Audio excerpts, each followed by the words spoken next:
بسم اللہ الرحمن الرحیم. سورۃ الانفال، رکوع نمبر 9، آیت نمبر 65 تا 69، 65 to 69. ترجمہ و تشریح. مشکی سوالات ہم انشاءاللہ پڑھیں گے. سر نوید خالد، اسلامیات 11ویں جماعت کے لیے. سورہ انفال جو ہے اس کا تعارف، اس میں 10 رکوع ہیں، 75 آیات ہیں، اور یہ مدنی صورت ہے. پارہ نمبر 9 اور 10 میں واقع ہے. سن 2 ہجری میں غزوہ بدر کے فوراً بعد یہ صورت نازل ہوئی، اور اس کا جو نام ہے سورہ انفال، اس کی جو پہلی آیت یسألونک عن الانفال، انفال کا مطلب ہوتا ہے مال غنیمت، نفل کی جمع. یہ مال غنیمت جو ہے وہ اسباب جو کفار سے دوران جنگ یا جنگ کے بعد مسلمانوں کے ہاتھ لگتا ہے اسے مال غنیمت کہتے ہیں. اس صورت میں اسلام اور کفر کی پہلی جنگ غزوہ بدر کا تفصیلی تبصرہ موجود ہے. رکوع نمبر 9 میں 2 مضمون ہیں. ایک تو اہل ایمان کو جہاد کی ترغیب دی جا رہی ہے، اور جنگی قیدیوں کے بارے میں نبی کریم صلی اللہ علیہ وسلم کو ہدایت دی جا رہی ہے.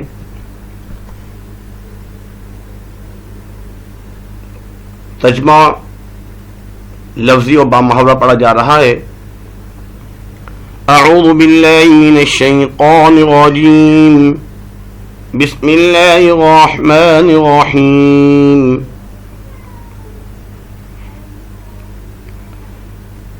یا ایہا النبی حرض المؤمنین علی القتال، اے نبی صلی اللہ علیہ وسلم ابھاریے مومنوں کو جہاد پر.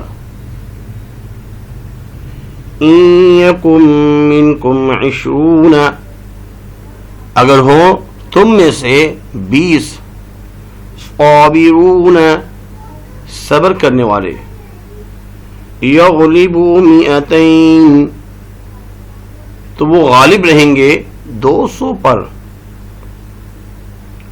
وَإِن يَكُن مِّنكُمْ، اور اگر ہوں تم میں سے 100، يَغْلِبُوا أَلْفًا مِّنَ الَّذِينَ كَفَرُوا، تو وہ غالب رہیں گے 1000 ان لوگوں سے جو کافر ہیں. مِّنَ الَّذِينَ كَفَرُوا بِأَنَّهُمْ قَوْمٌ لَا يَفْقَهُونَ، کیونکہ وہ لوگ ہیں نہیں سمجھ رکھتے. اس کے بعد اللہ تعالیٰ فرما رہے ہیں الآن خفف، اور اللہ تعالیٰ نے خفیف کر دی. خفف اللہ عنکم، اب خدا نے تم پر بوجھ ہلکا کر دیا. وعلم، اور معلوم کر لیا، ان فیکم، کہ تم میں ہے ضعفا، کمزوری.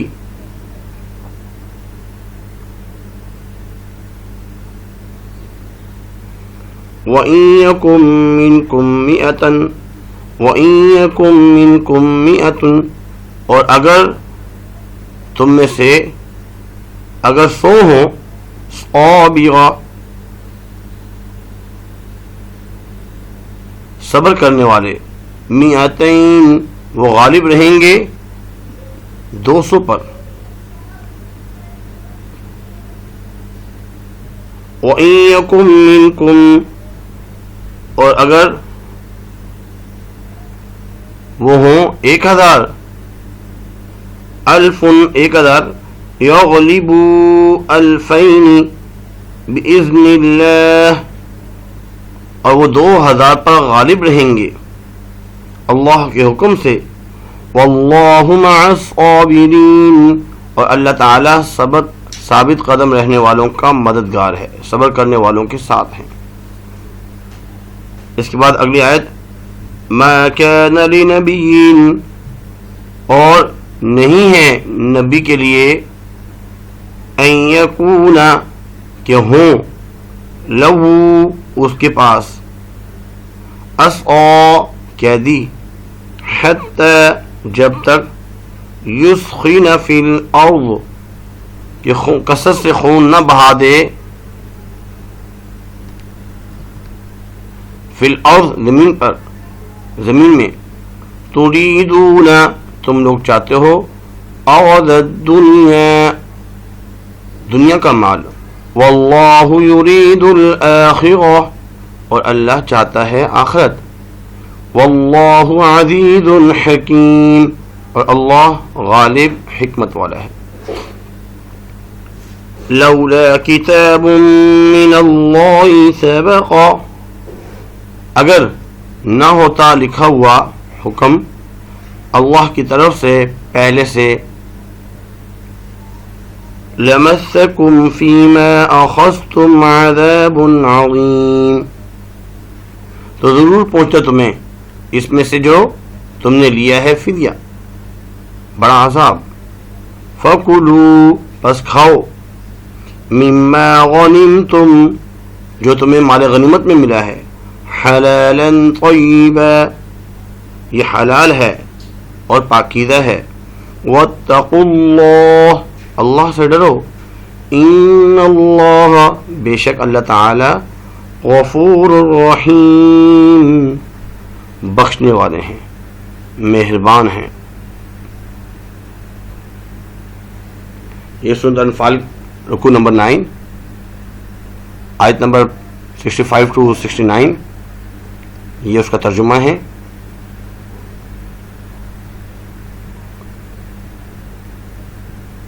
اب مشقی سوالات میں 2 قرآنی آیات ان کی ترجمہ و تشریح یاد کرنے ہوتے ہیں۔ اب وہ پڑھتے ہیں کہ مشقی سوالات میں کون کون سے سوالات دیے گئے ہیں، کون کون سی آیات دی گئی ہیں۔ نمبر الف تو یہ ہے، یا ایھا النبی حرض المؤمنین علی القتال ان یکن منکم 20 صابرون یغلبوا 200 وان یکن منکم 100 یغلبون 1000 من الذین کفروا بانہم قوم لا یفقہون۔ اس کا ترجمہ، اے نبی صلی اللہ علیہ وسلم مسلمانوں کو جہاد کی ترغیب دو، اگر تم 20 آدمی ثابت قدم ہو، اگر 20 آدمی ثابت قدم ہو، ثابت قدم رہنے والے ہو تو وہ 100 پر غالب آئیں گے، اور اگر تم میں سے ہوں اور تم میں 100 ہوں تو 1000 کافروں پر غالب آئیں گے۔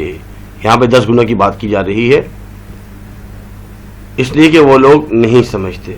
تشریح، اس آیت میں مومنوں کو جہاد کی ترغیب اور کافروں کی 10 گنا تعداد پر فتح کو بیان کیا گیا ہے کہ محمد صلی اللہ علیہ وسلم مومنوں میں جہاد کا جذبہ پیدا کریں اور انہیں بتائیں کہ اگر تم میں سے 20 ثابت قدم مجاہدین دشمن سے لڑیں گے تو وہ 200 پر غالب آئیں گے، اگر تم میں سے 100 لڑیں گے تو وہ 1000 کافروں پر فتح یاب ہوں گے۔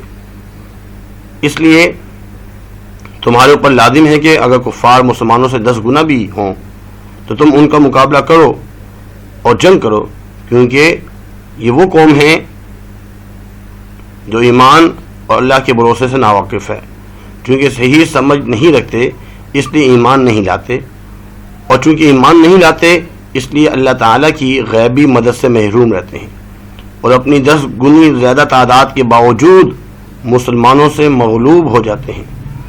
اس آیت نے ضمنی طور پر یہ حکم بھی دیا گیا اگر کافروں کی تعداد مسلمانوں سے 10 گنی زیادہ ہو تب بھی مسلمانوں کے لیے مقابلے سے پیچھے ہٹنا جائز نہیں۔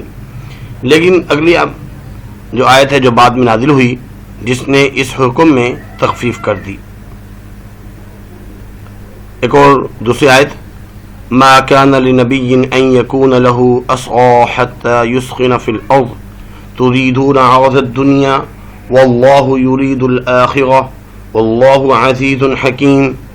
اس کا ترجمہ، نبی کو نہیں چاہیے کہ اپنے ہاں قیدیوں کو رکھے یہاں تک کہ ملک میں خوب خون ریزی کر لے. تم دنیا کی زندگی کا سامان چاہتے ہو اور اللہ آخرت کا ارادہ کرتا ہے اور اللہ غالب اور حکمت والا ہے. تشریح: جنگ بدر میں 70 قریشی افراد گرفتار ہوئے تھے. ان لوگوں کو جنگی قیدی کے طور پر مدینہ منورہ لایا گیا تھا. حضرت صلی اللہ علیہ وسلم نے ان کے بارے میں صحابہ رضی اللہ عنہم اجمعین سے مشورہ فرمایا کہ ان کے ساتھ کیا سلوک کیا جائے. بعض صحابہ رضی اللہ عنہم اجمعین نے مثلا حضرت عمر رضی اللہ عنہ کی رائے یہ تھی کہ ان کو قتل کر دی جائے، کیونکہ انہوں نے مسلمانوں پر جو مظالم ڈھائے ہیں ان کی بنا پر ان کا عبرت ناک انجام ہونا چاہیے.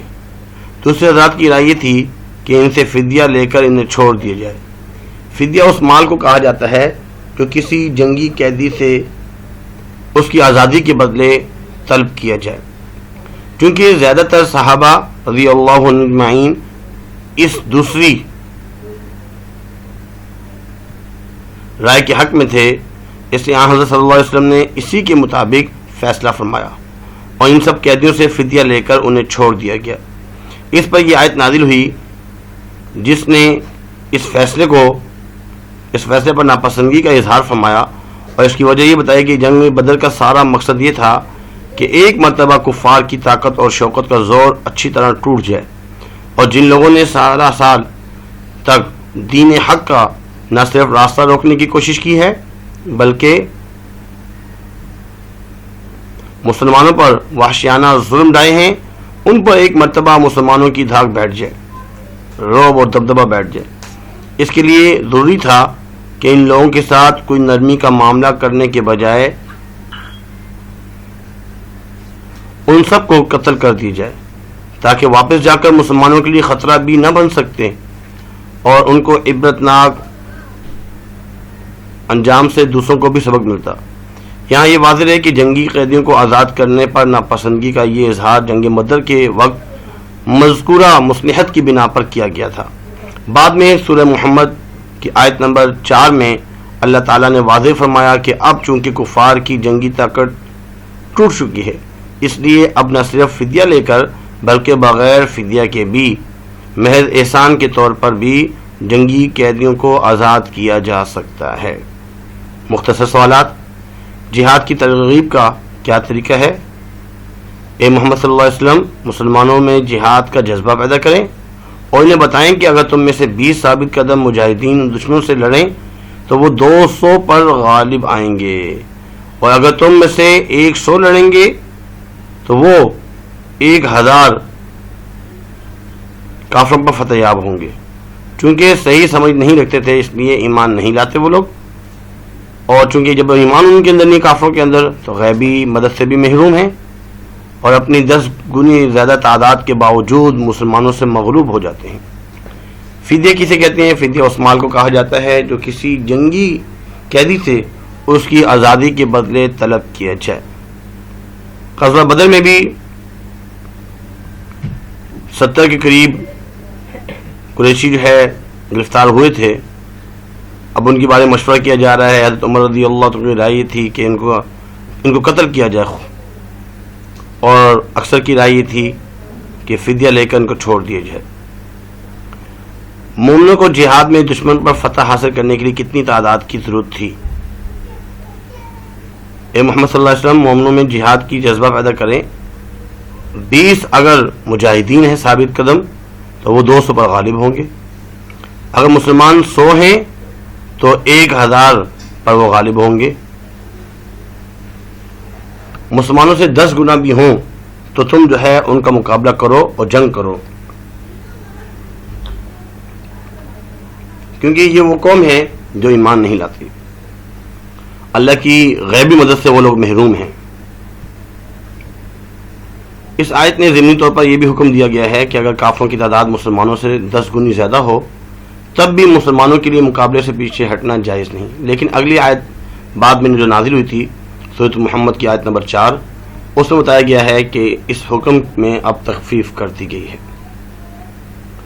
مومنوں کو اکسانے کے لیے نبی کریم صلی اللہ علیہ وسلم کو حکم دیا جہاد، حرض المؤمنین علی الجہاد، قتال کے بارے میں، جہاد کے بارے میں جو ہے اس کا جو ہے نا جہاد آنسر ہے۔ نمبر 2، مومنوں سے دشمن کی تعداد پر فتح کا پہلا جو وعدہ تھا وہ 10 گنا پر۔ نمبر 3، جنگی قیدیوں کے متعلق آپ صلی اللہ علیہ وسلم نے مشورہ کیا۔ اب مشورہ کسے کیا ہے؟ مشورہ جو ہے وہ صحابہ رضی اللہ تعالیٰ عنہ سے کیا ہے کہ کیا کیا جائے۔ تو اکثر کی رائے یہ تھی کہ فدیہ دے کر چھوڑ دی جائے، اور حضرت عمر رضی اللہ تعالیٰ کی رائے یہ تھی کہ ان سب کو جو ہے جو 70 قریشی ہیں سب کو قتل کر دی جائے۔ امید کرتے ہیں کہ آج کا لیکچر سمجھ میں آیا ہوگا۔ سبسکرائب اگر نہیں کیا ابھی تک، سب سے پہلے سبسکرائب کر لیجئے، اور لائک کا جو بٹن ہے لائک کیجئے اور شیئر کیجئے۔ آج کے لیے اتنا ہی کافی ہے۔ اللہ حافظ۔ وما علینا الا البلاغ المبین۔ جزاکم اللہ خیر فاحسن الجزاء۔